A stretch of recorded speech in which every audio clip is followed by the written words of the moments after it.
It's time to stop procrastinating and actually create a study schedule. In this video, I'm going to teach you how to create an SAT and ACT study schedule that actually works. So you can stop putting it off and actually start working towards your goals and improve your score. Welcome back to my channel. My name is Dylan Nellis. I am the founder and college admissions coach at NextGen Admit, and I recently graduated from Stanford University. It is my mission to help students just like you create standout college applications that get accepted to your dream schools and earn thousands of dollars in merit scholarships. If that sounds like something you're interested in, then follow along and also check out all of the resources in the description below. You're gonna find it so helpful and handy. I remember when I was a junior in high school, I felt very behind in terms of my SAT prep.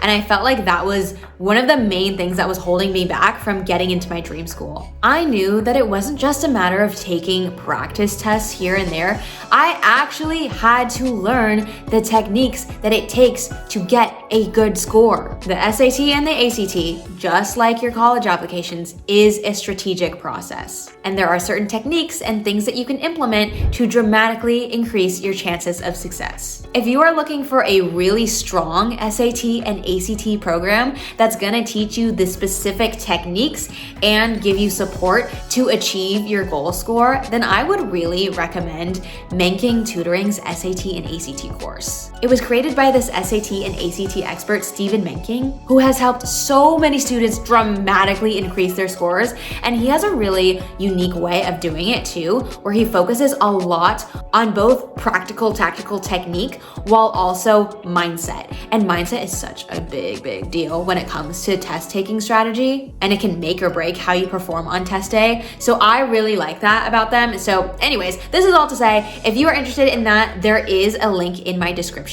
to access his courses. You should check it out. So now let's get into it. The SAT and ACT study schedule. It matters more than you think. I know in the past few years, because of the test optional policies with COVID and stuff, people weren't putting as much effort into studying for the SAT and the ACT. However, now it's actually coming back into the picture. A lot of these top colleges are reinstating the SAT and ACT requirement, which means that now it is even more important to have a score that reflects the distribution of the students that get admitted to that school. So you can't necessarily get away with just winging it and getting whatever score you got and then deciding from there, should I submit it or should I not?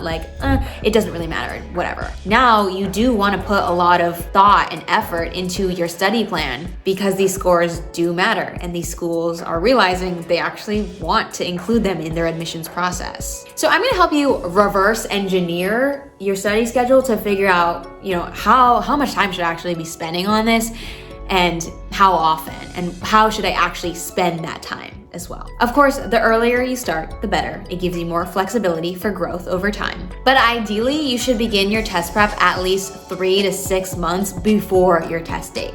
If your test day is less than a month away, I don't want you to panic if you're watching this video. There are certain things that you can do, and we will get into that in the video with certain strategies. But if you're watching this early, you do want to start now. So what you want to do is set a SMART goal for yourself. SMART is an acronym. It stands for specific, measurable, achievable, relevant, and time-bound. By the way, this acronym of SMART works really well for just about any goal that you have, so I would recommend memorizing this. So let's start with specific. Instead of saying, I want my score to be better or to be good, you can say, I want to have a 1450 or above. That's specific. Measurable. You need to be able to measure the results in some way, which in this case is pretty easy. You take a practice test, you can score yourself. Achievable. Is this realistic? Can I boost my score 100 to 200 points? Yeah, that might seem realistic for the amount of time that I have. Relevant. Is it relevant? So in this case, it is because it's aligned with your college goals. And time-bound, which in this case is your testing date.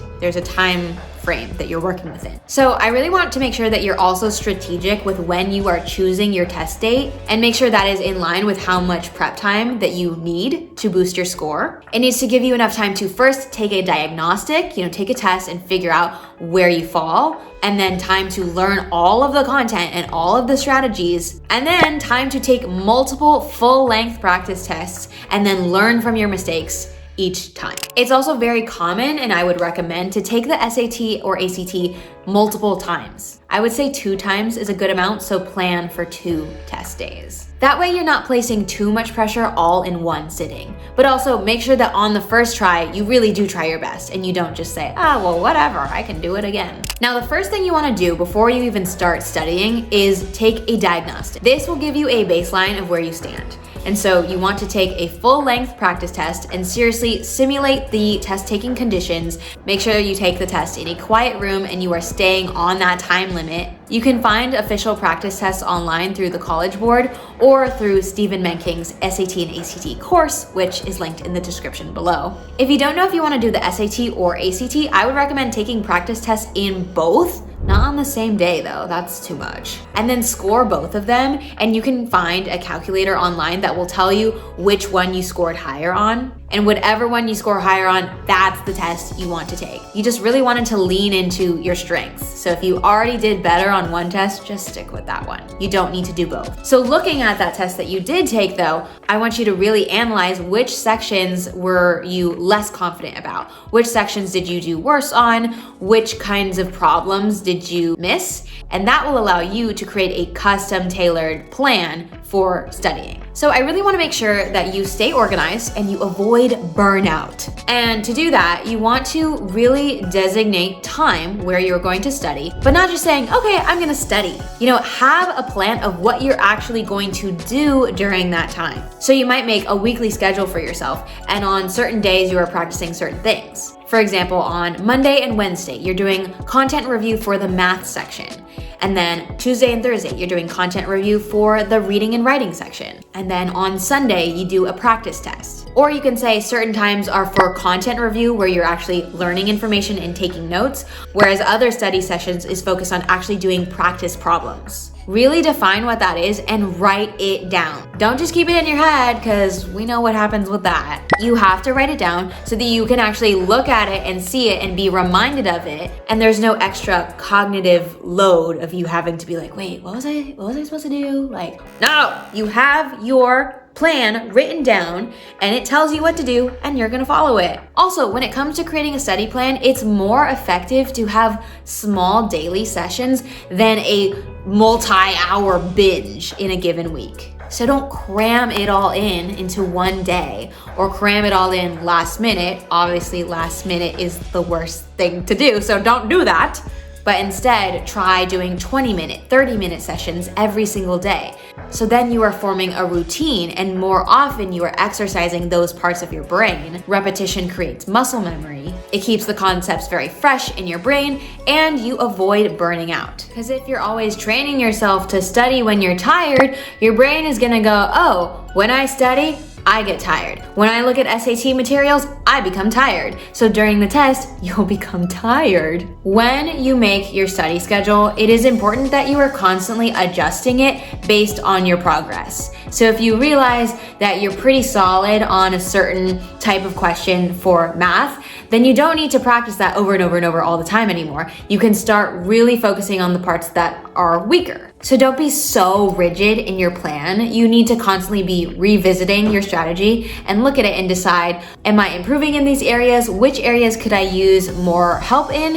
And which parts can I not focus on as much anymore? Make sure that when you make mistakes, you are really actively working through them and understanding what you did wrong, but more importantly, writing it down. I did this when studying for the SAT, and it seriously helped me so much because it took a lot of time, but it was so worth it.